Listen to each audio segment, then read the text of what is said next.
Well, the bill will come before the Dáil on the 20th of June, and we're launching the campaign today to back the bill. We're encouraging community groups, trade unions, any associations, and indeed individuals, and particularly opposition TDs and councillors, small parties, to back the bill. We believe that there's an opportunity here to repeal the legislation. It's called a household repeal bill. There's an opportunity to repeal the household charges that were introduced earlier in the year, and which has been a huge series of difficulties around and are proven to be unworkable. We feel that the government need to go back to the drawing board on them. The bill is very short, and it's drafted in such a way as that if passed it would repeal the existing legislation that's there. And you have a protest, there's a protest planned as well for the day that this goes into the Dáil. The protest on the evening of the 20th, and we're encouraging people to attend that protest, people who haven't paid, and people who have paid maybe reluctantly, because it's a bit like people who voted yes in the referendum. A lot of people have paid the household charges, but paid so very reluctantly, and they feel very aggrieved. We're certainly meeting people who have paid and have strong objections to it in the context of the past 5 budgets. The fact that they've been hit with such austerity measures over the last 4 years, over the course of 5 budgets, they've really been hit. Their pockets have been dipped into, their wage packets have been raided, and what they're saying to us is enough is enough.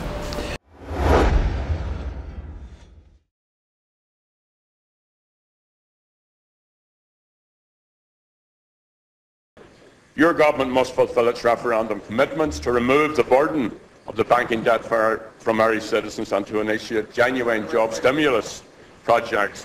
Taoiseach, as you have just acknowledged, it was like a Jim Reeves song, you raised these issues directly with the German Chancellor. So, can I put the same question to you?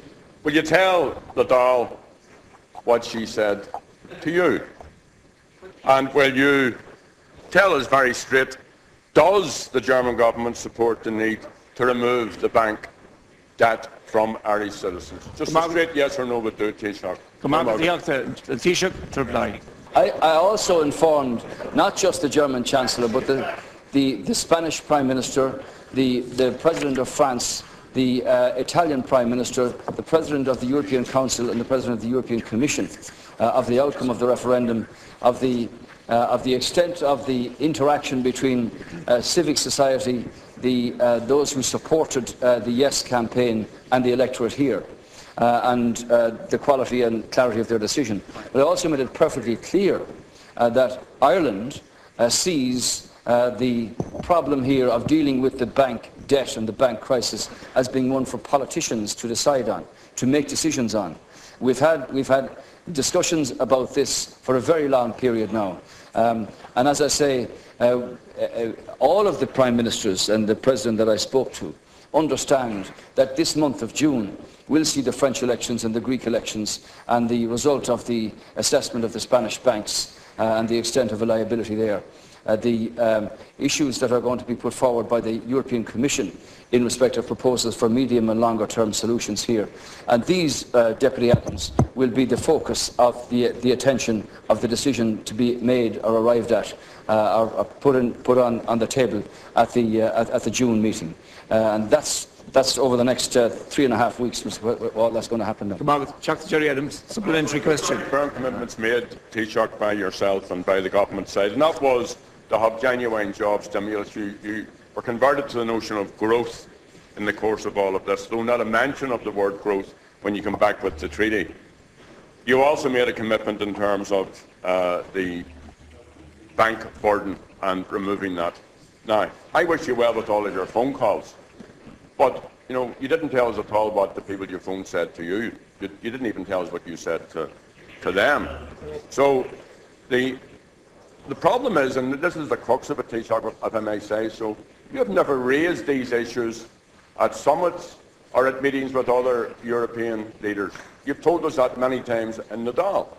In fact, you boasted here that you would never have the word defaulter on our foreheads. You've never raised the issue of bank debt. Now, you've now had a road to Frankfurt conversion.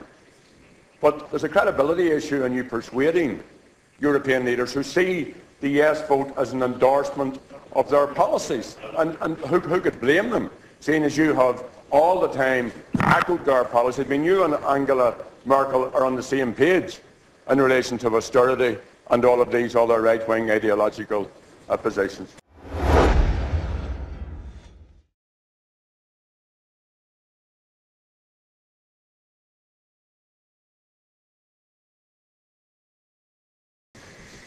Tánaiste, last Friday, yourself and An Taoiseach said that you sensed a new mood across the European Union following the yes vote here in this state. The Taoiseach made clear that this new mood, in his view, would make a deal on our unsustainable banking debt burden a reality. No sooner were those words from his mouth than German Finance Minister Mr. Schäuble said that their interpretation of the yes vote here was that it was in fact an endorsement of current European Union policy. No new mood there. And then, of course, cold water was thrown very publicly on the Taoiseach's claim that in fact a deal could be done on our banking debt. So can you tell us, Tánaiste, what it is you meant when you spoke of this new mood? Today, headlines are dominated by very clear demands from the Spanish government.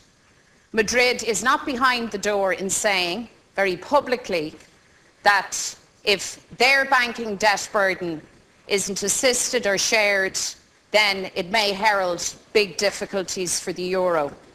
I know that the Taoiseach here in this chamber yesterday, I think, stunned people by a blank refusal to set out what exactly it is that he is seeking for from our European counterparts in this new mood. So I wonder, Tánaiste, if you might shed some light for us.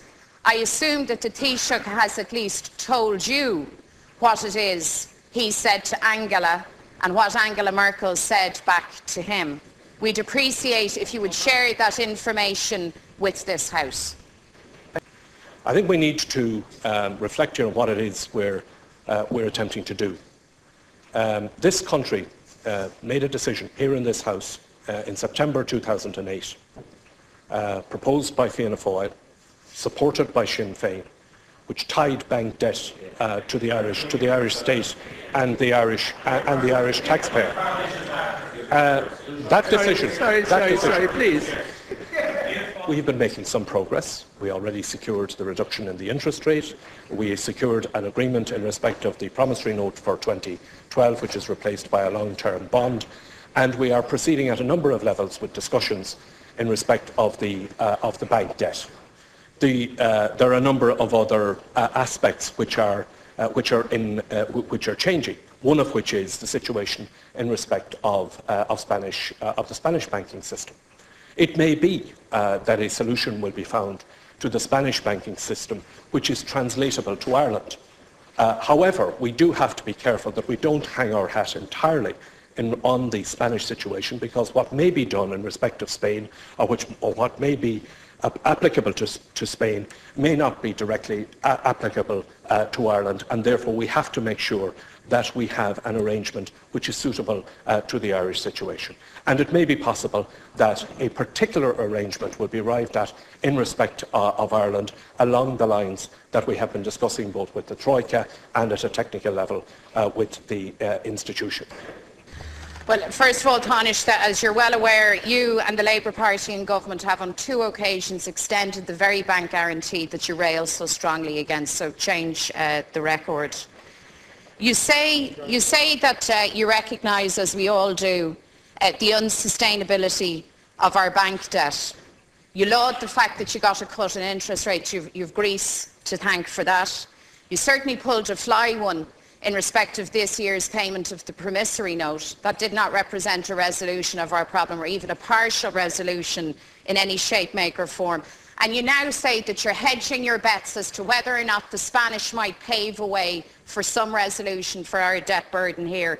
Can I tell you, Tánaiste, that's a very unsatisfactory statement of facts from you, because after the referendum, yourself and An Taoiseach, as I understand it, engaged in a kind of telethon with your European partners. I have a suggestion here as to how the conversation might have gone between the Taoiseach and the Chancellor. Sorry, Guten Morgen, you're over time Angela. for a little, Auf Wiedersehen, Ende. Pet. I think at this stage, and given the gravity of the situation, that you acknowledge that it is completely unacceptable that you cannot give a clear-cut answer to this Dáil. And understand the problem, Tánaiste. The Taoiseach has repeatedly told us that he is not seeking any write-down of debt. He said that very clearly. Why can the same Taoiseach, and why can you not, as Tánaiste, come and in the same clear-cut language set out the position of precisely what it is you are seeking? It strikes me that you're fudging the issue. It also strikes me that you sold the people a pig in a poke. You promised very high in the course of your Yes campaign. You told us there was a new mood. It strikes me that you will fuddle along in the hope that Spain can save your blushes, and that's frankly not good enough.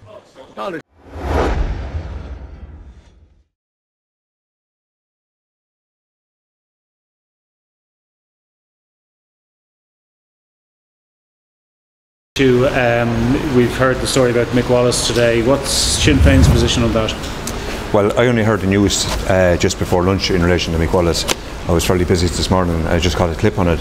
I suppose the first thing to say is that, you know, if he broke the law, he broke the law, and people shouldn't break the law. However, you know, what I would say is that Mick Wallace has been elected by the citizens of Wexford. You know, he does have a democratic mandate. As I understand it, the whips of the opposition parties have come together today to discuss it, and it's been referred to the Committee for Procedures and Privileges. And you know, I wouldn't like to comment further until I hear the outcome of that. But it may not be that straightforward, and I think that that committee needs to give it due consideration. It obviously is a matter for them to discuss, and it's a serious matter. Go